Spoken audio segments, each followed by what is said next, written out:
अस्सलाम वालेकुम, my name is Abdul Wasid and computer के बेस्ट। इस वीडियो में आपको बताऊंगा कि हम कैसे अपने कंप्यूटर में अपने जीमेल का पासवर्ड चेंज कर सकते हैं। तो मेरे पास ये बहुत सारे जीमेल है। अभी मैं इसमें इस alexanderprincer@gmail.com इसका पासवर्ड चेंज करना चाहता हूँ। तो इसका पासवर्ड चेंज करने के लिए इस बार में टाइप करें चेंज जीमेल पासवर्ड। तो ये जो दूसरा लिंक है ये myaccount.google.com, ये चेंज पासवर्ड, इस पर क्लिक करें। तो ये आपसे अपने पुराने पासवर्ड का पूछेगा। तो इस यहाँ पर अपना पुराना पासवर्ड एंटर करना है।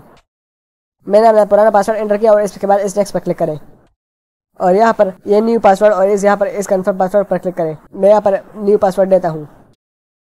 तो मैंने यहाँ पर अपना नया पासवर्ड एंटर किया यहाँ पर न्यू पासवर्ड में और यहाँ पर कंफर्म पासवर्ड पर क्लिक किया और चेंज पासवर्ड पर क्लिक करें तो आपका पासवर्ड अपडेट हो जाएगा। We keep your account get started, इस पर क्लिक करें। क्या होता है you are sign in your mobile, ये तो ठीक है, ये मेरा अपना ही मोबाइल है, ये सब ठीक है। Continue to your Google account, इस पर क्लिक करें।